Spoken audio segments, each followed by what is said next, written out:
Kalau misalnya kan ini Ramadan masih 1 bulan lagi Ustadz. Misalnya dia udah 1 tahun lah misalnya begitu. Boleh nggak digeser di Ramadan aja gitu bayarnya sekalian gitu Ustadz? Oh, ditunda ke Ramadan gitu ya, Ditanya ke Ramadan. bayarnya. Boleh nggak ya Boleh, kayak berarti selama itu dia boleh, berarti selama itu dia makan harta haram. Nah Ustadz, sekarang kita ke pertanyaan-pertanyaan netizen nih Ustadz. Waktu itu pernah kita bahas Baik. tentang sholat di dalam perjalanan, salah satunya naik pesawat nih Ustadz. Takbiratul ihramnya kan berdiri Ustadz. Mm-mm. Lalu ruku sama sujudnya duduk. Iya. Kalau rakaat keduanya, dia berdiri lagi apa duduk tuh Ustadz? Sholatnya duduk nih Ustadz. Apakah posisinya Mm-mm. harus seperti orang duduk di antara dua sujud Ustadz? Atau bisa duduk, boleh nggak sujudnya bersila gitu? Eh, eh, Boleh nggak sih kita membunuh binatang, oh kita sebutnya annoying, apa ya annoying ya, eh apa ya, Nggak ada artinya. apa namanya, banyak lalat gitu Ustadz, nyamuk misalnya, kalau di sini tuh tumbila misalnya gitu, kutu gitu Ustadz, Nah, semut lah misalnya gitu ya kan. iya. Boleh kita bunuh nggak sih Ustadz itu?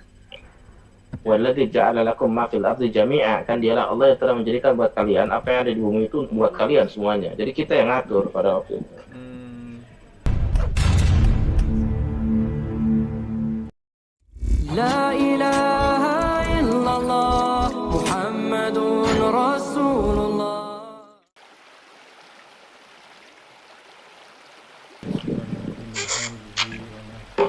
Bismillahirrahmanirrahim. Assalamualaikum warahmatullahi wabarakatuh. Waalaikumsalam Wassalatu warahmatullahi wassalamu wabarakatuh. ala rasulillah ala nabiyina Muhammadin wa ala alihi wa sahbihi wa man wala ila yaumil qiyamah wa la hawla wa la quwata illa billah. Auzubillahi minasyaitonir rajim. Walladzi arsala rasulahu bil huda wa dinil haq liyadhhirahu ala dini kulli walau karihal musyrikun. Innal hamdalillah nahmadu wa nasta'inu wa nastaghfiru wa na'udzubillahi min shururi anfusina wa sayyiati a'malina may yahdihillahu fala mudhillalah wa may yudhlil fala hadiyalah. Rabbi shrah li sadri wa yassir li amri wa hlul 'uqdatam min lisani yafqahu qawli. Amma ba'du, alhamdulillahirabbil alamin. Rabbi samawati wal ard, segala puji bagi Allah Tuhan semesta alam, penguasa langit dan bumi, yang senantiasa memberikan kita nikmat iman, nikmat Islam, nikmat panjang umur, nikmat sehat walafiat, nikmat beribadah, nikmat thalibul ilmi, nikmat masih memiliki waktu-waktu yang potensial. Salah satunya kita masih diberi kesempatan untuk kita kajian kali ini. Salam serta salam tak lupa kita haturkan kepada junjungan kita, nabina wa rasulina wa habibina wa qurratu ayunina Muhammad sallallahu alaihi wasallam, beserta keluarga dan sahabatnya sekalian, juga umatnya hingga akhir zaman, dan insya Allah kita mendapatkan sahabat beliau di akhirat kelak. Amin amin ya rabbal alamin. Ya yunufillah zakumullah wa yakum. Seperti biasa kita bertemu lagi di channel Milenium Mengaji bekerjasama dengan Mahad Dakyat Ilmi, masih dipandu oleh Al Ustadz Al Mukarram Hafizullah Tugas Ashar. Kita doakan beliau senantiasa diberikan kesehatan, kekuatan, kemurahan rezeki, dan dimudahkan segala urusannya. Masih membahas kitab Bulughul Maram karya Al Hafiz Ibnu Hajar Asqalani, masih di bab zakat. Sekarang masuk ke nomor hadis 634. Dan selanjutnya mari sama-sama kita simak kajian kita kali ini. Bila ada pertanyaan, bila ditanyakan, bisa ditanyakan di kolom komentar dan insya Allah akan ditanyakan pada kesempatan dan waktu yang tepat. Semoga berguna bagi Ikhwanullah selaku thalibul ilmi, para penuntut ilmu, wabil khusus an al-fakir, dan kepada guru data Fadol Mas Guru. Baik, bismillahirrahmanirrahim. Assalamualaikum warahmatullahi wabarakatuh. Assalamualaikum warahmatullahi wabarakatuh. Alhamdulillahi rabbil alamin. Wassalatu wassalamu ala al-mab'uthi rahmatan lil alamin, nabiyyina Muhammadin wa ala alihi wa sahbihi ajma'in, amma ba'd. Baik para pemirsa sekalian, rahimani wa rahimakumullah. Pada kesempatan kali ini tentunya nikmat besar dari Allah Subhanahu wa taala kita bisa bertemu kembali dalam pengkajian kitab Bulughul Maram, buah karya Al-Hafidz Ibnu Hajar Al-Asqalani rahimahullahu taala rahmatan wasi'ah. Semoga Allah Subhanahu wa taala senantiasa memberkahi pertemuan kita dan menambahkan ilmunya kepada kita dan memberikan taufik kepada kita agar kita bisa mengamalkannya dalam kehidupan kita sehari-hari. Amin. Amin ya rabbal alamin. Salawat serta salam semoga tetap tercurah limpah pada uswah kita, qudwah kita semua, kecintaan kita semuanya, Rasulullah Muhammad sallallahu alaihi wasallam, pada keluarga beliau, istri beliau, sahabat-sahabat beliau yang mulia sampai kepada kita selaku umat hingga akhir zaman. Amin. Baik, pembahasan kita kali ini insyaallah taala adalah melanjutkan pembahasan sebelumnya. Kita masuk ke hadis 632 ya. Kalau saya 634 Ustaz, dari Abdullah bin Abi Aufa. Baik. Berarti beda dua ini ya. Iya, Dua nomor kita. Nah. Baik, tidak masalah insyaallah taala. Qala al-muallif rahimahullah taala wa nafa'ana Allah bihi wa bi'ulumihi fid darain amin. Wa an Abdullah bin Abi Aufa qala. Dan dari Abdullah bin Abi Aufa qala, beliau mengatakan, kana Rasulullah sallallahu alaihi wasallam idza atahu qaumun bi sadaqatihim qala Allahumma shalli alaihim, muttafaqun alaih. Adalah Rasulullah sallallahu alaihi wasallam apabila didatangi kaum dengan membawa zakat mereka, maka beliau berdoa kepada Allah Subhanahu wa taala, Allahumma shalli alaihim, ya Allah curahkanlah rahmat atas mereka. Hadis riwayat Bukhari dan Muslim. Nah, ini adalah bentuk doa dari Rasulullah SAW bagi yang membayar zakat ya. Sebagaimana Allah Subhanahu wa taala perintahkan kepada beliau dan kita semuanya ya. Khudh min amwalihim shadaqatan tutahhiruhum wa tuzakkihim biha wa shalli alaihim, di surah At-Taubah ayat 60 itu. Jadi khudh min amwalihim, ambillah dari harta-harta mereka sedekah, yakni sebagai sedekah. Sedekah di sini maknanya zakat. Yang tutahhiruhum wa tuzakkihim biha, yang mana dia fungsinya adalah untuk mensucikan mereka ya, membersihkan harta mereka, demikian. Wa shalli alaihim, dan doakanlah atas mereka. Nah, ini adalah perintah yang tegas dan dan benar-benar secara eksplisit Allah perintahkan, yaitu doakanlah mereka atau berdoalah untuk mereka. Wa shalli alaihim. Maka Nabi SAW mengamalkan ayat tersebut dengan mendoakan orang yang bayar zakat. Allahumma sholli alaihim, ya Allah limpahkanlah salawat atas mereka. Maksudnya apa? Limpahkanlah rahmat atas mereka. Jadi bagi orang-orang yang beriman, yaitu kalau Allah Subhanahu wa taala bersalawat untuk mereka, yakni orang beriman, yani maknanya adalah rahmat. Maknanya adalah rahmat. Walaupun sebagian ulama mengatakan bahwasanya itu adalah bentuk pujian dari Allah Subhanahu wa taala. Akan tetapi pujian itu lebih cocoknya kepada Nabi sallallahu alaihi wasallam dari Allah Subhanahu wa taala di Mala'ul A'la. Adapun bagi selain Nabi SAW ya, dalam artian bagi manusia yang lainnya selain Nabi, seperti kita kaum muslimin, itu lebih tepatnya adalah rahmat Allah Subhanahu wa taala. Jadi salawat Allah pada Nabi adalah bentuk pujian di Mala'ul A'la, sementara salawat Allah bagi kita itu adalah apa? Rahmat Allah Subhanahu wa taala. Ini juga menjadi dalil bagi kita ya, bahwasanya orang-orang yang senantiasa menunaikan zakatnya adalah salah satu dari golongan orang yang akan mendapatkan rahmat Allah. Karena mereka didorong oleh doa berkaitan tentang rahmat. Ya, berkaitan tentang rahmat. Jadi orang-orang yang berzakat ini adalah para calon yang mendapatkan rahmat Allah kelak di akhirat. Karena mereka telah menunaikan kewajiban yang senantiasa diperintahkan oleh Allah Subhanahu wa taala terkait harta mereka. Itu mereka bayar zakat. Dan mereka didoakan terkait dengan pemberian mereka itu dengan doa rahmat. Itu yang pertama. Kemudian selanjutnya di hadis berikutnya, wa an Ali anna al-Abbas sa'ala an-nabiy sallallahu alaihi wasallam fi ta'jil sadaqati qabla an tahilla. Farakhasa lahu fi dhalika, rawahu at-Tirmidzi wal Hakim. Dan dari Ali bin Abi Thalib, Ali radhiyallahu anhu begitu, anna al-Abbas, bahwasanya Al-Abbas ini adalah pamannya Nabi sallallahu alaihi wasallam. Sa'ala an-nabiy sallallahu alaihi wasallam fi ta'jil sadaqati. Jadi Abbas ini bertanya pada Nabi sallallahu alaihi wasallam tentang penyegeraan zakat sebelum waktunya.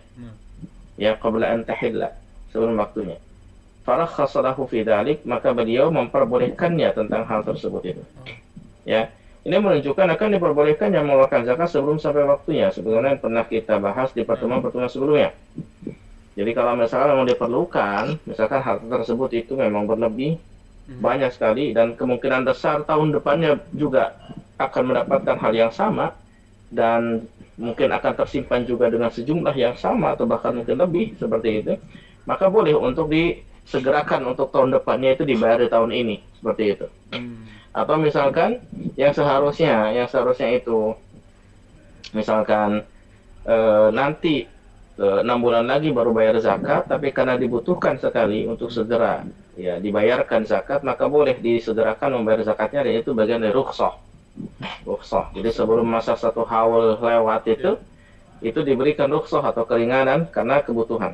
Sebagai contoh misalkan yang kena musibah mungkin Ustaz. Ada tuh, bisa karena ada musibah misalkan seperti banjir kemarin di Sumatera gitu ya, banyak orang miskin, banyak orang butuh bantuan demikian, sehingga pembayaran zakatnya itu kemudian didahulukan atau disegerakan. Atau misalkan ada kampung dia dengan kampung orang lain itu sedang dalam peperangan, padahal sama-sama orang Islam. Demikian.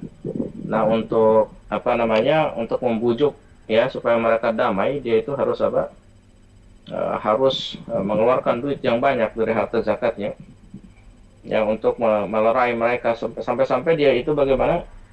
Sampai dia itu jadi gharim ya, sampai benar-benar terlilit, sampai benar-benar berutang.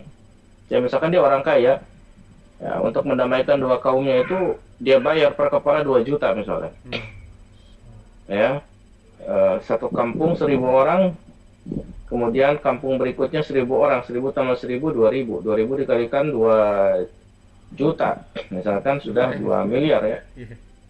4 miliar ya. 4 miliar ya. Misalkan 4 miliar dia keluarkan untuk membujuk apa? Entah 4 miliar atau 40 miliar itu. 4 miliar ya. 4 miliar ya kan untuk membujuk. Nah, habis semua ludes hartanya, dia jadi orang zalim. Nah, pada waktu itu negara ini wajib mengeluarkan zakatnya, segerakan ya untuk mengganti apa yang telah dikeluarkan oleh orang ini. Ya, sebanyak 4 miliar tersebut. Ya, untuk mendamaikan yang bertikai tersebut, kampung yang bertikai. Ini contoh. Jadi segerakan dikatakan ada sesuatu sehingga adanya rukhsah, keringanan seperti itu. Nah, itu boleh ya. Kemudian Wa'an Jabir an Rasulullah sallallahu alaihi wasallam qala, dari sahabat Jabir bin Abdullah ini, Jabir bin Abdullah ini salah satu sahabat Nabi sallallahu alaihi wasallam yang dari semenjak remaja itu dibimbing oleh Nabi sallallahu alaihi wasallam. Beliau pernah menceritakan terkait dengan kunna nata'allamu fi ahdi Rasulillah sallallahu alaihi wasallam wa nahnu hazawrah. Kami pernah belajar pada Rasulullah sallallahu alaihi wasallam itu di masa Rasul, pada waktu itu dalam keadaan kami baru balik. Ya. Jadi dari muda itu sudah belajar pada Nabi sallallahu alaihi wasallam. Ya. Fata'allamna al-iman qabla an nata'allam al-Qur'an. Kami belajar iman dulu sebelum belajar Al-Qur'an. Ya. Tsumma nata'allam al-Qur'an. Kemudian kami pun belajar Al-Qur'an, fazdadna bihi al-iman. Maka dengan itulah keimanan kami bertambah. Seperti itu. Jadi mereka belajar iman dulu, belajar akidah, belajar tauhid, baru kemudian belajar Al-Qur'an. Ketika mereka belajar Al-Quran, bertambah keimanan yang telah mereka pelajari atau telah mereka dapatkan tersebut. Ini pola belajar Rasulullah SAW, pola pelajaran Rasulullah SAW kepada para pemuda seperti Jabir bin Abdullah radhiyallahu anhu. Yang mengatakan dari Rasulullah SAW itu, beliau mengatakan, "Laisa fi maduna khamsi awaqin min al-waraqi sadaqah, wa laisa fi maduna khamsi zawdin min al-ibil sadaqah, wa laisa fi maduna khamsati awsuqin min al-khamri sadaqah." Rawahu Muslim. Dari Jabir bin Abdullah radhiyallahu anhu tadi, tidak wajib zakat pada perak yang kurang dari 5 awak atau uqiyah. Awak itu jamak dari uqiyah ya. Yaitu 600 gram. Satu uqiyah itu 600 gram. 5 awak itu 600 gram. Tidak wajib zakat pada unta yang kurang dari 5 ekor, dan tidak wajib zakat pada tamar, yaitu kurma, yang kurang dari 5 usuk atau 5 wasak. Hadis riwayat Muslim. Jadi kalau ukuran untuk perak ya itu uqiyah itu 600 gram, 595 gram, kira-kira 600 gram. Ya. Itu ukuran 5 awak, itu 5 uqiyah. Kemudian selanjutnya kalau untuk kurma kan 5 ekor. Ya, minimalnya. Kemudian kalau zakat pertanian itu 5 wasak. Hadis riwayat Muslim. Ya, 5 wasak itu sekitar 6 sampai 7 kintal. 6 sampai 7 kintal. Itu 5 wasak. Jadi ini adalah nisab. Nisab satu itu untuk zakat mal. Kedua, nisab untuk zakat peternakan. Dan yang ketiga, ini adalah nisab untuk zakat pertanian. Gitu ya. Nah, di sini dengan tegas pakai perak. Kalau yang ini secara eksplisit pakai perak yang ini. Sehingga dalam masalah perdebatan mana yang lebih diupayakan antara perak dengan emas, nah kembali kepada kemudahan. Kalau sekiranya dengan zakat dengan perak itu mudah, di sini secara eksplisit disebutkan dengan perak. Tapi Ya. ini Jadi 600 kalau gram. misalkan dia ya, Kalau perak 600 gram 600 berarti gram. ya. Kalau Ya, emas kan 600 gram. 85 gram. 1 gramnya 10.000 berarti berapa kalau 1 gramnya 10.000, Pak? 60 juta. 60 juta berarti udah keluar Nah, 6 juta paling ya. 6 juta 6 malah. juta, Pak. Oh iya 6 juta ya, 600 Ya. 10 ribu. 6 juta. Nah, lebih mudah kan, lebih mudah keluar zakat ya. Iya. Kalau menggunakan perak. Kalau menggunakan emas nanti hanya sedikit orang yang Iya, yang ngeluarin berzakat. zakat mal ya. Iya benar. ya, karena harus 20 misqal atau 20 dinar. 1 dinar 4,25 gram emas, 1 gram emasnya sekarang 2 juta rupiah. Ya kan? Emas aja udah Berarti 3 kan juta, hitungannya Ustaz. 9 ya. Emas udah naik 1 Udah 3 juta kan? jutaan. Nah, ibaratkan emas itu sekarang 2 juta. Berarti kalau 1 dinar itu 9 juta. 9 dikalikan 20, 180. ya kan? 180 juta. Berarti nisab zakat mal kalau menggunakan konversi emas berarti 180 juta baru dia keluar 2,5%. Sedangkan ini perak Ya. cuma 6 juta ya. Nah kan kalau perak paling berapa juta? Baru keluar udah keluar 2,5%. Oh, Jadi kalau misalkan mau dari kalangan orang-orang yang mudah untuk mengeluarkan zakat, maka pakai nisab perak. Tapi kalau misalkan dari kalangan orang yang nggak mau belajar, dalam arti yang nggak mau belajar tuh, nantilah saya pengen yang emas aja yang lebih mantap misalkan, cari yang ya, benefit buat dia. 180 juta ini. Nanti khawatirnya kalau khawatirnya nggak nyampe seumur hidup nggak pernah zakat gitu. Sama lo nggak disampai-sampein jadinya. Nggak. Nah itu dia ya. Oh, Kemudian selanjutnya iya. hadis berikutnya ya. Walahu min hadits Abi Sa'id radhiyallahu anhu laysa fi ma duna khamsati awsuqin min tamrin wala habbin sadaqah. Wa aslu hadits Abi Sa'id muttafaqun alaih. Dan menurut Muslim juga di sini min hadits Abi Sa'id dari hadis Abu Sa'id radhiyallahu anhu. Abu Sa'id Al-Khudri. Kemudian laysa fi ma duna khamsati awsuq min tamrin wala habbin sadaqah. Tidak ada kewajiban zakat dalam tamar atau kurma dan biji ya, biji-bijian. Iya. Yang kurang dari 5 wasak. Kurang dari 5 wasak. 5 wasak itu 1050 liter. Atau tadi 6 kintal sampai berapa? Sampai 7 kintal. Ya, seperti itu. Asal hadis Abu Sa'id dan muttafaqun alaih, riwayat Bukhari dan Muslim.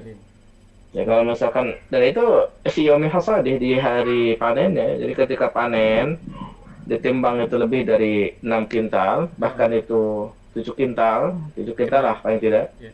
Ya, udah ya. Atau misalkan sampai 1 ton dia dapat, berarti keluar 2,5%. 2,5%. Minimalnya berapa? 5% kalau pengairannya secara pembiayaan ya. Kalau misalkan pengairan dan irigasi dan pengairannya itu via hujan atau misalkan pakai air sungai gratisan seperti itu, maka yang seperti itu 10% keluarnya. Bruto ya. Bruto, oke. Oh, Bruto, betul. Jadi kalau pada waktu itu panen dapat berapa, keluar 10%. Ya, kalau misalkan gratisan airnya. Nah, ini. Ustadz, kalau misalnya itu ya. zakatnya nih kayak misalnya nih ini sebenarnya misalnya udah punya kena nisab gitu Ustadz ya, emas atau perak tadi nih. Perak mah 6 juta udah pasti kena semua ini. Kena kan? Kalau hitungannya pakai hadis nomor itu kalau 10.000 ya, kalau 10.000 per gramnya gitu. Iya, nanti kita Nanti cek kalau lagi ya. tergantung nanti harga peraknya berapa tergantung. Iya. Nah, kalau misalnya kan ini Ramadan masih 1 bulan lagi Ustadz. Misalnya dia udah kena 1 tahun lah misalnya begitu. Boleh nggak digeser di Ramadan aja gitu bayarnya sekalian gitu Ustadz? Oh, ditunda ke Ramadan gitu ya Ditunda ke Ramadan. bayarnya. Boleh nggak Boleh, ya? berarti selama itu dia boleh, berarti selama itu dia makan harta haram. Waduh. Oh, gitu ya Ustaz ya. Kalau ada yang belum keluar berarti masih ada harta haram di dalamnya kan? Langsung ngitung saya nih. Itu 2,5% ya Ustaz ya?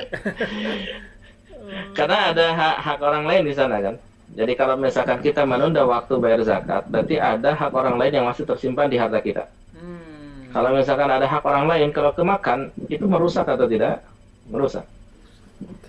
Makanya itu bahayanya kalau kita menahan harta zakat. Harta zakat itu bisa, kalau tidak segera dikeluarkan padahal sudah masuk waktu, maka itu akan merusak seluruh harta yang ada. Wah, langsung ngitungin habis ini saya. Ustaz ya. Oh, tinggal cari. Maka harus segera dihitung. Kalau misalkan kita harus segera dihitung. Masya Allah. Segera dihitung dan kalau pas waktunya segera dibayar. Ya, segera dibayarkan. Nah, zakat mal ini sama dengan penerima zakat mal ini sama dengan penerima zakat fitrah ya Ustaz? Penerima zakat mal itu tidak sama. Penerima zakat mal itu ada 8. Penerima zakat fitrah cuma 2, fakir miskin. Oh, itu yang 8 buat zakat mal malah ya? Ya, buat zakat mal. Kalau yang 8 itu buat zakat mal. Oke. Gitu. Dan di Terus sini kalau zakat fitri cuma 2 ya, fuqara dan masakin saja. Oke. Terus berarti kita boleh milih ya Ustadz ya di antara 8 itu, terus cari yang circle terdekat sama kita gitu, boleh Ustadz? Ya, dari 8 itu silakan boleh milih. Barangkali ada saudara yang sedang terlilit utang, bisa dikasih utang sama atau dia. anaknya yatim. Barangkali ada atau dia orang miskin, dia nggak bisa memenuhi kebutuhannya selama 1 tahun misalkan, maka dia ada tergolong miskin. Contoh misalkan dia punya penghasilan 5 juta sebulan, tapi kemudian biaya yang dia keluarkan untuk membiayai dirinya, keluarganya, untuk bisa hidup secara normal, itu 10 juta sebulan. Berarti kan minus 5 juta dia. Iya. Kalau minus 5 juta berarti miskin, walaupun gajinya 5 juta dia miskin. Betul. Kalau kebutuhannya itu sampai 10 juta. Nah itu terjadi selama tiap bulan seperti itu. Dia terus nombok. Sehingga terlilit utang. Nah yang seperti ini, kekurangannya itulah yang harusnya dibayar oleh Baitul Mal wa Tamwil atau yang pihak pengumpul zakat ya. Oh iya. Itu dia dikasih zakat selama setahun full itu dari sisi kekurangannya. Sebagai contoh misalnya gini, dia itu tadi ya dapatnya 5 juta, penghasilan 5 juta, tapi kebutuhan 10 juta. Berarti kurangnya berapa 5 juta per bulan? 5 juta dikalikan 12. Itulah kekurangan yang perlu dipenuhi oleh lembaga zakat. Jadi ngasih harta ini yang perlu ditekankan oleh kita semuanya. Ngasih harta zakat itu tidak ngasih 100.000, 200.000 gitu pada orang yang berhak itu. Jadi lembaga zakat itu hendaknya lebih baik memberi satu orang yang berhak menerima zakat tapi secara 1 tahun itu terpenuhi daripada ngasih ke 10 orang tapi masing-masing 100.000 habis buat rokok. Iya betul. Habis buat rokok, nggak ada yang tertolong di sana. Iya masalah kan. Iya. Nah, jadi apalagi orang yang dikasihnya ini nggak kasih 100.000 istilahnya sehari juga mungkin udah habis mereka. Iya. Ya kan? Nah, tapi kalau misalkan dibiaya selama 1 tahun, udah beres. Mereka tidak akan minta-minta gitu. Demikian. Bahkan kalau ada, bagusnya zakat produktif. Ya produktif itu jadi dia dikasih 1 tahun untuk kebutuhan pokoknya, kemudian dia dikasih juga untuk apa? Modal usaha. Ini kan? Sehingga dia itu berubah nanti tahun depan itu bukan mustahik lagi, bukan asnaf zakat lagi, justru jadi muzaki, jadi tukang zakat nanti dia. Ustaz, harusnya begitu. Nih Ustaz, Ustaz, kalau misal kan banyak nih kasus nih ya. Ada Iya. sekolah gratis nih Ustaz. Nah, termasuk keluarga saya nih, ada dari saudara saya gitu, ambil sekolah gratis. Memang uang bulanan nggak bayar tuh Ustaz. Tapi ininya ada aja tuh. Salah satunya beli laptop Ustaz. Nah ini kan nggak dibayar pemerintah kan, beli laptop itu yang paling murah aja bisa 7 juta, 10 juta. Nah akhirnya orang tuanya tuh ngutang tuh Ustaz tuh. Nah itu kita bisa bantu ya di situ ya. Kalau ya terlilit utang nggak bisa bayar, bisa bantu kita. Bisa bayar utang Utang bisa bayar. Cuman kan Lama kali bayarnya tuh, dicicil temen dia tuh. Mungkin juga kena riba jadinya Ustaz. Ya kan? Minjem sama siapa? Oh, dianya ngambilnya dengan cara pinjaman riba Mau mungkin nggak ya. mau kan Ustaz? Mau nggak mau. Hmm. Ya zaman sekarang tahu sendiri Ustaz, Oh, dijual gitu. di mana-mana kan. Mm-mm. Mau nggak mau gitu. Nah, sebenarnya dia Ya, juga kita termasuk yang kita taat. bantu. Oke, oke. Baik. Kita bantu biar dia lepas dari riba. Nah, Ustaz, sekarang kita ke pertanyaan-pertanyaan netizen nih Ustaz. Waktu itu pernah kita bahas tentang sholat di dalam perjalanan, salah satunya naik pesawat nih Ustaz. Takbiratul ihramnya kan berdiri Ustaz. Lalu ruku sama sujudnya duduk. Ya. Kalau rakaat keduanya, dia berdiri lagi apa duduk tuh Ustaz?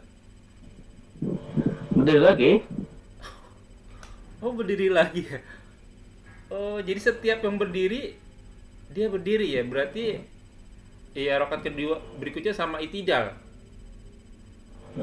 Kalau memungkinkan untuk berdiri ya, kayak Iya. misalkan Ya. sebagian pesawat itu kan tempat duduknya itu ada yang susah bagi kita berdiri gitu, ada yang terlalu rapat gitu kan, Ya. Soalnya depan begini belakangnya Ustaz, gitu kan. kemarin saya dapet video tuh yang cuman takbiratul ihramnya aja yang berdiri. Di pesawat kan ada yang di bagian, kalau yang di bagian depan itu, yang di bagian tengah itu dia masih ada space kurang lebih 1 meter lah. Nah, bisa berdiri tuh kan dia Ya, kan. ya dia bisa berdiri tuh. Iya. Tapi waktu rakaat keduanya dia duduk. Jadi bisa takbiratul ihram berdiri, terus dia duduk untuk ruku gitu. Udah tuh, itidal nggak berdiri lagi Ustaz, sujud aja. Nah, ini saya bilang betul, tes sekalian ditanya nih. Ternyata setiap berdiri Ustaz, karena bila Iya, mau betul. berdiri harus berdiri. Ya, jadi mana yatimmu kulluh la yutraku kulluh. Apa-apa yang tidak bisa sempurna semuanya, jangan tinggalkan semuanya. Itu kaidahnya. Jadi kalau misalkan kita masih bisa berdiri, maka jangan tinggalkan berdiri kalau sudah masih mampu berdiri. Oh, oke. Ya. Karena berdiri ini bagian dari syarat sahnya salat. Bukan rukun lagi, syarat sahnya salat. Oh. Jadi kalau misalkan kita tidak berdiri padahal mampu berdiri, ya berarti sholatnya tidak sah kan begitu. Karena tidak memenuhi syarat. Kecuali kalau memang sudah dari awal kita nggak mampu berdiri karena kondisi yang tidak memungkinkan, misalkan tempat duduk yang sempit, ya tidak bisa berdiri, maka kita sholatnya tidak sambil duduk seperti itu. Oke. Nah, kalau misalnya sholatnya duduk nih Ustadz, apakah posisinya harus seperti orang duduk di antara dua sujud Ustadz? Atau bisa boleh nggak duduknya bersila gitu? Oh, kalau di mana Kalau di pesawat maksudnya? Ya misalnya ada orang kan sakit tuh, biasanya di rumah sakit tuh Ustadz, kan dia sholatnya duduk tuh, misalnya dia nggak bisa berdiri tuh. Apakah boleh duduknya sila atau memang harus duduk di antara dua sujud, atau duduknya iftiros, atau duduk yang terakhir tuh Ustadz? Apa boleh duduknya sila? Tawaruk. Gitu? Tawaruk, iftiros. Kalau sholat duduk maksudnya, kalau selagi di tempat biasa gitu, bukan di pesawat, bukan. Iya. Nah, pada asalnya ketika sholat sambil duduk itu sambil bersila. Loh, bersila mah. Oh. Ya. Bersila gitu. Bisa bersila, bisa juga sambil duduk duduk di antara dua sujud ya, dengan iftirosh misalkan seperti itu. Ya. Pada asalnya bersila justru kalau misalnya kita duduk sambil bersila kita sholat itu. Iya. Ya. Kalau sambil duduk ya. Nyaman. Demikian. Berikutnya Ustadz, ini ada banyak nih. Hukum kencing berdiri, hukum makan dan minum berdiri, itu ada hadisnya itu Ustadz. Dan dia Baik. jatuhnya apa? Makruh apa gimana tuh Ustadz? Ahsan. Jadi kencing berdiri itu tidak sampai haram ya. Itu hukumnya makruh litanzi. Makruh litanzi itu adalah makruh. Artinya kalau ditinggalkan kita bisa sambil duduk itu jauh lebih utama dan mendapatkan pahala. Nabi SAW dan hadis riwayat Nasa'i itu pernah kencing itu sambil berdiri ya, tapi fi subatati qaum. Suatu kaum itu di tempat sampahnya suatu kaum. Kenapa Nabi sambil berdiri? Itu menghindari pakaian beliau kena sampah-sampah yang ada itu. Oh, oke. Oke. Khawatir apa namanya? Khawatir Karena najis. jubahnya kena sampah apa Iya. segala macamnya, dia tentunya ada najisnya apa segala macam. Maka di riwayat Nasai tersebut sebutkan bahwasanya Rasulullah SAW itu ya pipisnya sambil apa? Sambil berdiri. Ya, itu ketika dijelaskan di subatotil qaum, itu di tempat sampahnya suatu kaum. Itu yang dijelaskan oleh para ulama supaya tidak terjadi apa namanya? eh, kena ke ini ya. Sampah nih, baik. Akan tetapi sebagian lagi mengatakan akan kebolehan untuk pipis sambil berdiri seperti itu. Tapi sekali lagi yang paling utama adalah pipis sambil duduk. Karena Nabi SAW senantiasa mencontohkannya sambil duduk. Padahal Nabi SAW itu diketawai oleh orang-orang Yahudi karena Nabi SAW itu pipisnya sambil duduk. Ini dia Nabi kalian katanya, pipisnya seperti wanita, demikian. Tapi pada waktu itu Nabi SAW itu istilahnya justru menganjurkan para sahabat untuk sambil duduk. Ya, demikian. Otomatis yang kalau bicara afdoliyah, keafdolan, keutamaan, yang paling utama, paling afdol adalah sambil duduk. Gitu kan. Begitu juga Itu hukum yang makan di minum berdiri. Ustaz, hukum makan minum Gimana? berdiri, hukum makan minum berdiri juga afdolnya Nah, juga. minum dan makan itu dibedakan oleh para ulama. Hmm. Minum dan makan itu dibedakan oleh para ulama. Minum itu diupayakan untuk sambil duduk, makruh sambil berdiri. Ah, oke. Sementara kalau makan boleh sambil berdiri. Oh. Akan tetapi sebagian ulama itu, sebagian salaf itu membolehkan minum sambil duduk, sambil berdiri. Ya, itu ada riwayat dari Ali bin Abi Thalib radhiyallahu anhu. Jadi Ali itu pernah minum sambil berdiri gitu. Kemudian Ali mengatakan, aku melihat orang yang lebih baik dibandingkan kalian itu dengan cara seperti ini minumnya, yaitu siapa? Rasulullah Shallallahu Alaihi Wasallam. Dalam artian beliau itu membolehkan minum sambil berdiri. Gitu. Tapi dijawab lagi oleh yang para ulama yang memakruhkan itu sambil berdiri itu lagi minum air zam-zam. Air zam-zam kan boleh sambil berdiri. Gitu. Kalau selain air zam-zam itu baru bermasalah. Kalau sambil berdiri itu dimakruhkan oleh para ulama. Allahu a'lam. Tapi yang menurut pendapat yang kami teliti itu lebih beradab memang sambil duduk ya. Sekalipun dia misalkan boleh sambil berdiri katakanlah, tapi kan lebih beradab itu lebih bagus. Ya, lebih beradab itu lebih bagus. Nggak sampai ke derajat supaya kita makruh, Ustaz. betul, supaya kita keluar dari perbedaan pendapat yang ada dan itu diutamakan, kita keluar dari perbedaan pendapat. Ya sudah, kenapa? Apa susahnya kita sambil duduk? Tinggal kita kecuali kalau kita lagi butuh untuk sambil berdiri karena satu tidak ada tempat duduk, dua lagi jogging. Ya, ini jogging misalkan saya berdiri itu nggak masalah. Karena kita lagi butuh akan hal tersebut. Ya. Nah, kaidahnya adalah la karahata indal hajah. Tidak ada kemakruhan ketika kita berhajat, ketika kita butuh. Gitu. Jadi pada asalnya mungkin larangannya makruh. Ya, pada asalnya begitu misalkan. Tapi karena ada kebutuhan kita berhajat, ya. Seperti misalkan kita lagi buru-buru mau berangkat kerja, gitu kan, mau kemana, atau ada sesuatu yang sangat penting, sangat urgent, kemudian kita ngambil air, kemudian minum, gitu kan. Nah, itu nggak masalah kalau kita lagi butuh akan hal tersebut. Lalu kasusnya tidur di sebelah kiri gimana itu, Ustaz? Tidur sebelah kiri itu nggak bagus menurut kesehatan, tapi dibolehkan kalau mau tidur seperti itu. Yang nggak boleh itu terlungkup. Terlengkup ya. Terlengkup ya. Kalau misalkan tidur sebelah kiri itu masih nggak masalah, cuman dari sisi kesehatan aja nggak bagus. Bagus karena ada jantung di sebelah kiri. Sunahnya malah sebelah kanan gitu. Ya. Jadi kalau Nabi SAW itu seringnya sebelah kanan ya. Oke. Gitu. Selanjutnya Ustadz, boleh nggak sih kita membunuh binatang, kita sebutnya annoying, apa ya annoying ya? Apa ya?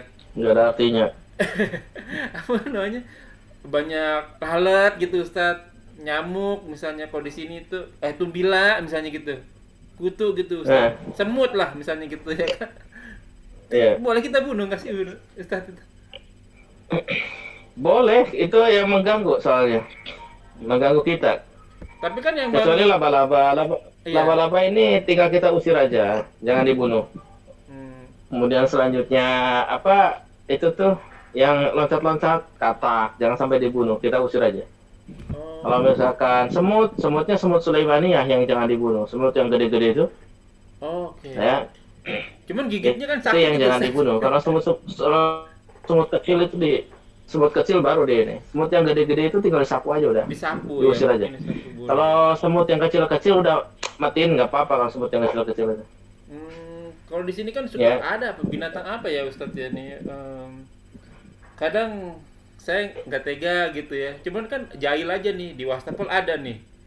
Ini kalau nggak kita bunuh tadi beranak pinak banyak lagi nih. Ya, Masalahnya kalau bukan. sekiranya itu merugikan kita, nggak apa-apa untuk dibunuh, nggak apa-apa. Kita ini khalifah di bumi. Nah. Maka itu ditundukkan. Walladzi ja'ala lakum ma fil ardi jami'a, kan dialah Allah yang telah menjadikan buat kalian apa yang ada di bumi itu untuk buat kalian semuanya. Jadi kita yang ngatur pada waktu itu. Hmm, Ya kan akhirnya ada hewan-hewan yang boleh kita sembelih untuk makan Iya. kita. Memang seluruh yang ada di bumi ini buat kepentingan manusia, oke. gitu. Jadi kalau sekiranya manusia merasa terganggu dengan hewan yang ada, ya sudah habisi aja. Iya. Iya, soalnya sampai Gitu ini maksudnya. sampai kalau di tempat kami ini Ustaz, kayaknya setiap 3 bulan atau 6 bulan gitu Ustaz, kita pasti akan disemprot tuh. Hmm. Ya mungkin kalau di Indonesia Ya, ya. kayak apa ya? Fogging ya? Fogging tuh. Kan salah satunya itu kan ngebunuh tuh Ustaz. Sebab kalau kita hidupin Yang tidak boleh- dihidupin jadi Hah? lebih banyak dia ntar. Jadi lebih banyak tuh. Yang tidak boleh itu adalah membunuh hewan-hewan yang sebenarnya itu nggak ganggu kita, tapi kita hanya main-main aja gitu. Kayak misalkan ada ini yang sering terjadi waktu kita anak kecil ya. Ya. Ada belalang datang kita dipatahin kakinya sama kita. Astagfirullahaladzim. Nah itu yang nggak boleh ya seperti itu. Artinya nggak jelas gitu, ngebunuh enggak, ini enggak, tapi menyakiti dia. Jangan kalau yang seperti itu. Oh. Terus ngebunuh tapi main-main, bukan karena dia ganggu kita gitu, tapi main-main aja. Ada hewan kita ada apa ya, misalkan ada kucing sama kita, anusnya kita kasih balsam misalkan, itu kan menyiksa Iya, namanya. iya. Kadang dikasih Iya biar kan? mabok gitu. Banyak tuh Ya jahil-jahil. gitu. Nongkrong. Kan ada wanita yang masuk neraka gara-gara kucing kan? Iya. Iya. Jadi kalau sekiranya itu adalah dari hewan-hewan peliharaan kita yang kita pelihara, yang wajib baik kita menanggung makan dia, minum dia dan sebagainya, kemudian tidak kita penuhi, zalim berarti kita Oh, oke. secara sia-sia. Kalau bunuh dia secara sia-sia, inilah yang akan dihisab oleh Allah. Bahaya nih. Gitu. Begitu pula hewan-hewan yang lainnya yang kita bunuh begitu saja, dia lewat sambil lewat, nggak ganggu, nggak apa, gitu lewat aja sama kita, dia langsung dibunuh aja, diinjak sama kita misalkan. Iya. Ini kan membunuh dia secara sia-sia gitu. Yang demikian ini yang akan dimintai ini. Kalau kitanya orang-orang yang apa namanya Jahil. jahil, ya, itu dimintai tanggung jawab. Kenapa? Atas dasar apa dibunuh? Atas dasar apa? Gitu. Demikian. Mungkin doa lagi nih Ustadz nih, doa Siap. di dalam sholat, doa sewaktu sujud sama doa sebelum salam itu Ustadz. Itu boleh panjang tuh, boleh pakai bahasa Arab nggak Ustadz? Robbana atina fid dunya kan bahasa Arab tuh. Atau al-maghfir li Ya, ya, bahasa ya. Arab. Boleh nggak di sujud sama di sebelum salam? Boleh. Itu Oh. jadi apa namanya, aqrabul abdi ilallahi ta'ala, sedekat-dekatnya hamba dengan Allah Ta'ala itu adalah Sujud, iya. apa namanya itu, bahwa sajid dia itu dalam keadaan sujud. Dalam artian dia sedang sujud, dia dekat dengan Allah. Kemudian dia berdoa kepada Allah Subhanahu wa Ta'ala di waktu sujud. Silakan. Yang penting tidak ditentukan sujud yang mana. Iya. Yang mana saja bebas. Ya, tidak dipastikannya harus di satu sujud, enggak. Di sujud yang manapun boleh. Itu pertama. Begitu pula sebelum salam. Sebelum salam silakan, kalau mau berdoa yang banyak silakan. Yang penting posisi kita tidak sedang jadi makmum, tidak. Kalau jadi makmum kan kita gimana imam? Iya. Kalau imamnya salam ya segera salam kita. Imamnya segera bangkit ya kita pun segera ikut bangkit. Jangan kita nungguin kita dulu beres, jangan. Tapi kalau kita posisi imam, silakan. Kita mau doa yang banyak apa segala macam, biarin makmum nungguin aja. Iya. Baru Biarin. diem Ustaz. Diem. Paling ada yang dehem nanti. Nah, Ustaz, terakhir Ustaz, ada banyak ya, mungkin teman-teman juga pasti sering tuh dapetin baca, misalnya apa, baca Ar-Rahmanir-Rahim 1000 kali, baca ya Ganiyu misalnya segala macam. Kalau buat dia sendiri mungkin boleh kali Ustaz, tapi kalau buat orang lain kan perlu dalil Ustaz. Benar nggak sih begitu Ustaz? Buat dirinya sendiri juga sama perlu dalil. Waduh, gitu. Jadi kalau misalkan satu amalan itu dia lakukan, dia harus dibangun di atas dalil. Kenapa dia lakukan itu? Oh. Karena gitu. Wala taqfu ma laysa laka bihi ilm inna as-sam'a wal basara wal fu'ad kullu ulaika kana anhu mas'ula. Jadi kata Allah, jangan kamu lakukan apapun. Jangan kamu ngomong, jangan kamu berbuat, jangan kamu diam dan lain sebagainya tanpa dasar ilmu. Karena pendengaran, penglihatan, dan hati nurani itu dimintai tanggung jawab oleh Allah Subhanahu wa taala. Oke. Ya kan? Itu kata Allah Subhanahu wa taala. Jadi harus pakai ilmu. Jadi kita baca tuh apa ilmunya dari mana? Ya kan? Istilahnya qul hatu burhanakum in kuntum shadiqin. Datangkan bukti kalian kalau kalian orang jujur. Gitu kata Allah. Jadi nanti ditanya oleh Allah itu dari mana? Dalilnya itu dari mana? Gitu kan? Ah, seperti itu. Itu agama kita. Jadi tidak berbuat, tidak berkata dan sebagainya tanpa dasar ilmu. Makanya Imam Bukhari itu menulis al-ilmu qabla al-qawli wal amal. Ilmu itu sebelum berkata dan berbuat. Jadi ilmu dulu harus ada dalilnya dulu. Apa yang kita lakukan harus ada dalilnya dari ibadah itu. Jadi ketika kita baca Ghaniyu 1000 kali, nah datangkan dulu dalil. Jangan baca dulu, jangan lakukan dulu terus baru nyari dalil, jangan. Jadi harus nyari dalil dulu. Ya kan, baru kemudian dapat dalilnya ada, baru kita amalkan. Nah itu harusnya begitu. Banyak banget. Nah, terus kalau misalnya kan kita sering zikir tuh Ustaz tuh, kecuali nggak ditentuin ya kali ya Ustaz ya? Ya, kalau nggak ditentukan jumlahnya, nggak ditentukan harinya, nggak ditentukan tempatnya, sifatnya mutlak, berarti tidak muqayyad, tidak terikat dengan sesuatu. Maka silakan itu mau Ghaniyu sebanyak-banyaknya, nggak harus 1000, nggak harus 2000, 10.000 pun lebih dari itu silakan. Yang penting tidak ditetapkan berapa-berapanya. Gitu. Alhamdulillah. Ya mungkin sampai di sini dulu kajian kita kali ini. Sampai kita sambung lagi. Alhamdulillah rabbil alamin. Mudah-mudahan teman-teman juga dapat ilmu ya. Ya alhamdulillah jazakumullahu wa yakum. Semoga apa yang kita bahas menjadi ladang amal buat kita. Semoga majelis ini diberkahi. Semoga amal yang kita kerjakan, yang sedang kita kerjakan dan yang akan kita kerjakan menjadi ladang amal tambahan kita di akhirat kelak. Wa qul haqqu rabbikum. Semua yang benar datangnya dari Allah, semua salah mohon dibawa bukan minta maaf sebesar-besarnya. Famang sa'fal yumin wa man sa'fal yakfur. Barang siapa yang ingin beriman silakan beriman, barang siapa yang kafir silakan kafir. Namun semua akan diminta tanggung jawabnya, semua ada masa expiry date-nya, masa berlakunya. Dan Allah Tuhan kita berfirman, kuluman aliyafan, semua akan binasa. Sabda Rasul kita, umur umat kita jauh dari 60 sampai 70 tahun saja. Maka hisablah diri kita sebelum kita dihisab olehnya. Wallahu a'lam bishawab. Betul dengan para majelis. Subhanakallahumma bihamdika, asyhadu an la ilaha illa anta, astaghfiruka wa atubu ilaik. Wa akhiru da'wana walhamdulillahirabbil alamin. Wabillahi taufiq wal hidayah. Wassalamualaikum warahmatullahi wabarakatuh.